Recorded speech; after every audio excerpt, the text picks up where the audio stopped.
Hello friends, तो जैसा कि आप सभी लोगों को पता है, इससे पहले हमने ये जाना कि एथिकल हैकिंग और साइबर सिक्योरिटी में जो स्कोप है, जो फील्ड्स है, मतलब जिससे रिलेटेड जॉब्स निकलती हैं वो किस तरह की निकलती हैं। तो वहाँ बहुत अलग अलग तरह के नाम भी उसके अंदर आए थे। तो आज हम ये जानेंगे कि जो नेम उसके अंदर आए थे, जैसे कि मान लीजिए ethical hacking, penetration testing, bug hunting, cloud वगैरह, ये सारी चीजें होती क्या है वास्तव में, और इनके अंदर जो मान लीजिए इनके अंदर जो जॉब्स हैं वो किस तरह की होती है, क्या रोल प्ले करना पड़ता है, वो सारी चीजें आज हम इसमें जानेंगे। एक चीज और मैं आप लोगों से कहना चाहूंगा कि थ्योरेटिकली पता होना बहुत ज्यादा इंपॉर्टेंट है।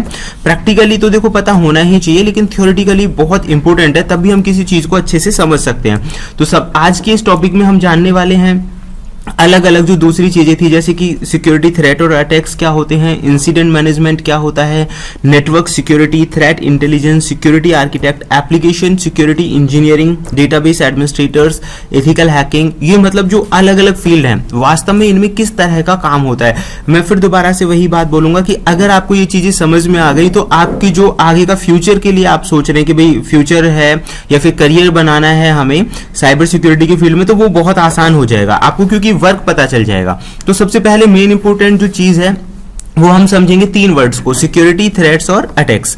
अगर हम सिक्योरिटी की बात करें तो सिक्योरिटी का मतलब सुरक्षा होता है, और थ्रेट्स का मतलब होता है ऐसी कोई भी चीज जो आपके सिस्टम को या सिक्योरिटी को डैमेज करती हो, उसे थ्रेट बोलते हैं, नुकसान पहुंचाती हो, ठीक है। और अटैक का मतलब आप समझ ही गए होंगे कि अनऑथराइज्ड एक्सेस करना। अगर कंप्यूटर सिस्टम्स के हिसाब से हम बात करें तो अनऑथराइज्ड एक्सेस करना, यानी कि बिना मर्जी के या बिना परमिशन के किसी भी चीज को एक्सेस करना। जैसे होता है ना कि मान लीजिए एक रेस्ट्रिक्टेड एरिया है और उस रेस्ट्रिक्टेड एरिया में आप नहीं जा सकते, लेकिन फिर भी आप उसमें घुस जाते हैं, तो उसका मतलब क्या हुआ, अनऑथराइज्ड हुआ, मतलब कि बिना परमिशन के आप उसमें चले गए। किसी ने कंप्यूटर पे पासवर्ड लगा रखा है और आपने पासवर्ड ब्रेक करके कंप्यूटर में एंट्री कर दी, तो ये अनऑथराइज्ड होता है, इसे ही अटैक बोला जाता है। अच्छा, खास बात क्या है कि जितनी वैल्यूएबल इंफॉर्मेशन होगी उतना ही थ्रेट और अटैक्स के जो चांसेस हैं वो ज्यादा होंगे। मतलब सीधी सी बात है, साइबर सिक्योरिटी के इस युग में हमारा जो डेटा होता है वो काफी वैल्यूएबल होता है ना। मान लीजिए हमारी पर्सनल चीजें भी हो सकती हैं, बैंकिंग डिटेल्स, कुछ भी हो सकता है। तो जितनी वैल्यूएबल आपकी इंफॉर्मेशन है उस पे अटैक होने का खतरा या थ्रेट्स का खतरा उतना ही ज्यादा है। तो इसी को बचाने और सिक्योर करने का काम जो है साइबर सिक्योरिटी के अंदर किया जाता है। तो security, threat and attacks clear हो गए होंगे आप लोगों की। अब हम जानेंगे कि इंसिडेंट मैनेजमेंट क्या होता है। गाइस, ये जो दो वर्ड है ना, इनसे ही आप समझ सकते हैं। इंसिडेंट क्या है, मतलब अगर कोई भी घटना हो गई है ना, घटना का मतलब क्या है कि मान लीजिए कोई भी ऑर्गेनाइजेशन है, उस पर अटैक हो गया है, ठीक है। अटैक होने का मतलब उसका डाटा चुरा लिया है, लॉक कर दिया है, रैंसमवेयर, मलवेयर, वायरस, ठीक है, इसे इंसिडेंट बोलते हैं। मैनेजमेंट का मतलब क्या होता है कि उस सिचुएशन को आप मैनेज कैसे करोगे। तो कंप्लीट जो प्रोसेस होती है इंसिडेंट मैनेजमेंट की, इसके अंदर होता है identifying, prioritising and solving security incidents. Identifying का मतलब होता है कि आइडेंटिफाई करना कि जो अटैक है, ठीक है, किस तरह से हुआ है, किस तरह का मेरा यहाँ पे मतलब है, जैसे कि वायरस का इस्तेमाल हुआ है, ट्रोजन का इस्तेमाल हुआ है, ये सारी चीजें अलग अलग होती हैं। बहुत सारे लोग कई बार ये भी सोचते होंगे कि वायरस, ट्रोजन, स्पाईवेयर, सैडवेयर, ये सब एक ही चीज होती है। तो गाइज ये अलग अलग होते हैं, इनका वर्क अलग अलग होता है, वो हम आगे समझेंगे। तो सबसे पहले ये आइडेंटिफाई करना कि अटैक जो है वो किस तरह से हुआ है, क्या उसका रूट कॉज है, मेन कारण क्या है उसका।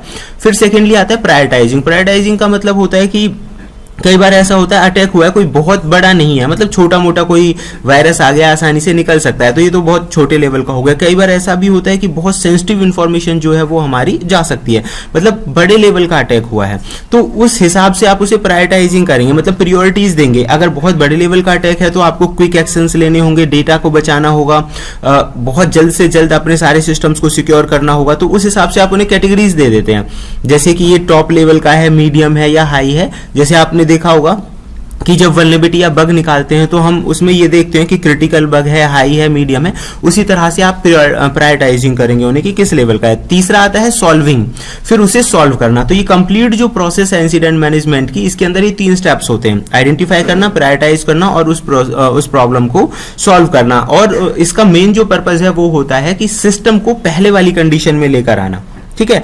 मतलब जैसे पहले सिस्टम्स चल रहे थे, अगर किसी भी ऑर्गेनाइजेशन पे अटैक हुआ है तो जैसे पहले वो चीजें चल रही थी वैसे ही अब दोबारा से चलें, तो ये इसका मेन गोल होता है। अब बात करते हैं कि इसके अंदर कौन कौन से स्टेप्स लिए जाते हैं। देखो, जितने कई बार क्या होता है कि हम बड़े बड़े शब्द सुनते हैं, हमने तो एक ही शब्द सुन रखा होता है कि ethical hacking, hacking, hacker data चुरा लेते हैं, खाते से पैसे निकाल लेते हैं, इस तरह के छोटे छोटे वर्ड्स अगर हमने सुन रखे होते तो हमें लगता है कि यही सारा कुछ होता है, लेकिन गाइस ऐसा नहीं होता। कई बार ये जो बड़े बड़े जो वर्ड हैं वो हमारे सामने आते तो हम कंफ्यूज हो जाते हैं, यार इंसिडेंट मैनेजमेंट की जॉब निकली है, अब ये क्या करते होंगे, है ना, तो हम तो नहीं कर सकते। तो गाइस ऐसा नहीं होता, आप इसे समझेंगे तो आपको आसानी होगी कि हाँ आप उस तरह का वर्क कर सकते हैं। तो इसके अंदर जो स्टेप्स लिए जाते हैं वो क्या है, आप यहाँ पे देखेंगे सबसे पहला स्टेप है इसमें प्रिपरेशन फॉर इंसिडेंट हैंडलिंग, यानी कि अपने आप को प्रिपेयर करना। फिर आता है डिटेक्शन, उसे आइडेंटिफाई करना। फिर आता है कैटेगराइजेशन या प्रायोरिटाइजेशन, जो मैं आपको बता चुका हूँ कि किस कैटेगरी में आता है। चौथा आता है नोटिफिकेशन, कि आप एक ऐसा सिस्टम बनाएं कि अगर कोई भी अटैक हो, वायरस आए, मलवेयर आए, तो नोटिफिकेशन जनरेट हो जाए ताकि आपको आसानी से पता चल जाए।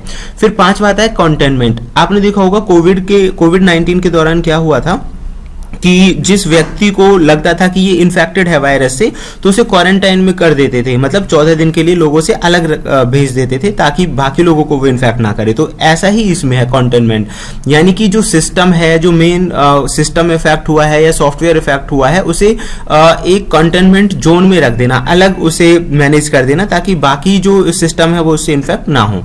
फिर आता है फोरेंसिक इन्वेस्टिगेशन, यानी ये पता लगाने की कोशिश करना कि किसने वो अटैक किया है और कहां से हुआ है। Next one is the addiction. Addiction आता है कि मतलब जो थ्रेट्स है, वायरस है, ट्रोजन है, मलवेयर है, कोई भी चीज है, उसे पूरी तरह से मिटा देना और आफ्टर देन रिकवर कर लेना सिस्टम को, ठीक है। और फिर उसके बाद आता है पोस्ट इंसिडेंट एक्टिविटीज, यानी कि फ्यूचर में ऐसी कोई घटना ना हो, ऐसी एक्टिविटीज को प्रिपेयर करना, जिनमें हो सकता है आप अच्छी क्वालिटी का एंटीवायरस इंप्लीमेंट करें, फायरवॉल्स लगाएं, हनीपॉट सेटअप्स करें ताकि आपको पहले ही आइडिया लग जाए। मतलब इस तरह के बहुत सारे रूल्स जो है वो आप सेटअप करेंगे कि फ्यूचर में ऐसी कोई घटना दोबारा से ना हो सके।